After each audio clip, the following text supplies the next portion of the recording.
All right, let's get to the Folsom Lake Honda hotline. Folsom Lake Honda, your one-stop Honda shop. Jeff Zillgitt from USA Today joins us here on Cattles Ramie, Sactown Sports. Jeff, let's start with the All-Star game since everybody's been talking about it the last few days. I know most have criticized the game. What were your thoughts on Sunday night? Oh, boy, I'm not going to be as critical. I'm rather ambivalent, only because I understand this to be an exhibition.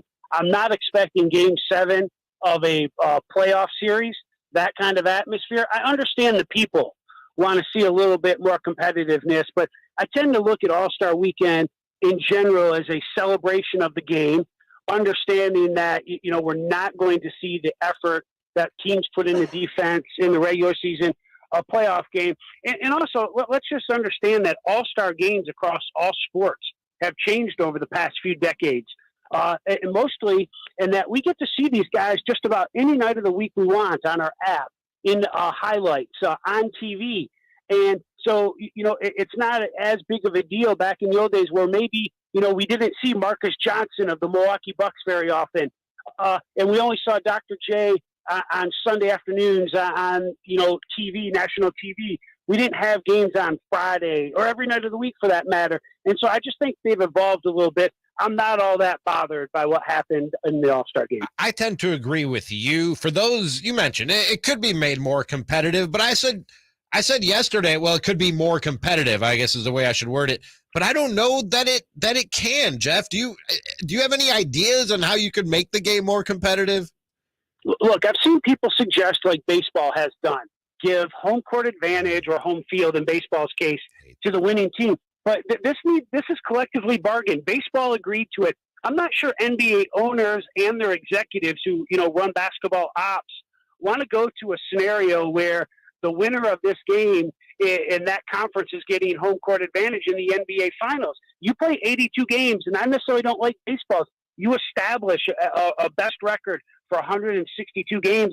That should mean something rather than this just one game. I've seen people trot out, expand the rosters to 20, have 5 guys play each quarter, and try to figure out a way that, that's competitive for those 5 guys playing their set of 12 minutes, and maybe that changes it. But I'll be honest, of the 3 of the last 4 All-Star games, there has been some competitiveness, at least in the fourth quarter, and that's what we didn't see in this game.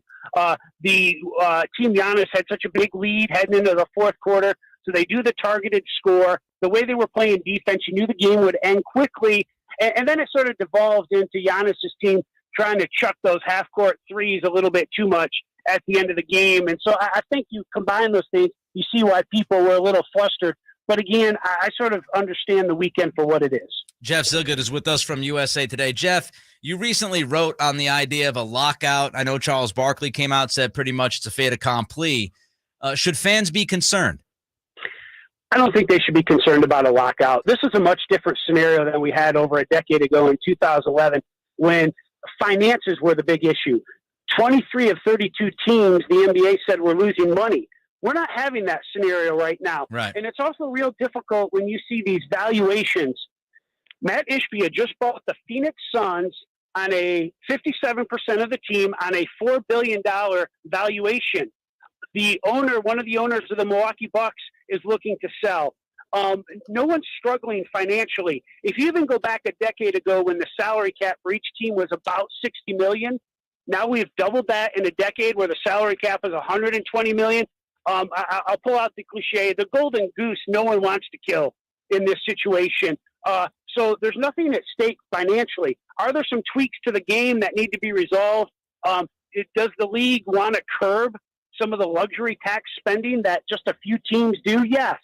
Golden State, Brooklyn, the Los Angeles Clippers, do they want to cut down those luxury taxes a little bit? Yes. Are there mechanisms they're exploring? Are they talking about the age eligibility rule? And another hot topic was load management. Are they addressing those ideas? Both sides. I went to both press conferences, Adam Silver and the Players Union, and they would like to get at least the framework of a deal done by the end of March. And when they're already talking about having a framework done or trying to get a framework done, this is much different than 2011. I don't anticipate a lockout.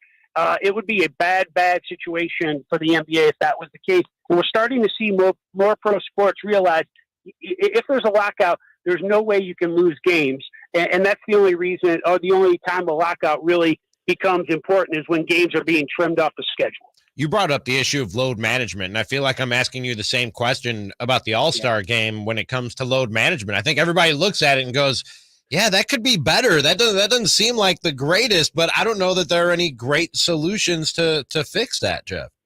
There are a lot of issues with load management, and it's just not one. So I was able to meet and talk with executives over the weekend. They have sports science staffs telling them that this guy shouldn't play. And yet the guy, sometimes in the players union and former players say it's never the player who wants to sit out in general. It's the team sports science staff saying that they should take that night off, that they've had too much load. They've put too many minutes under their legs. They need a break. But also, then it starts to become, maybe it gets in, a little mentally. It's like, well, hey, I played the last 7 games at 38 minutes a game. I don't want to be injured in the next game. And so I think they're trying to work through all these things. We didn't have the science that we had when Karl Malone was playing 81, 82 games a year in, year out. But the other thing is, look, do we want to see Steph Curry? Yes, but I think the idea that we can pinpoint when a guy is going to get hurt is also a fallacy. We could give Steph Curry the night off, and then he could get injured the next night as well. And so, again, I think they're trying to incentivize it. They need to be careful with how they incentivize it financially to make sure they're well within the realm of collective bargaining and salary cap issues. But maybe tie, and this is what they're talking about, tying season-ending awards to the amount of games played. Do you need to play 75 to 80% of games in a season to be eligible for MVP, all NBA, all defense? Those are things that they're going to try to figure out. Jeff Zillgitt, thanks a lot. We appreciate your time. Let's do this again soon. That's perfect. Thank you guys for having me. Thank you. There goes Jeff from USA Today. He was on the Folsom Lake Honda Hotline. Folsom Lake Honda, your one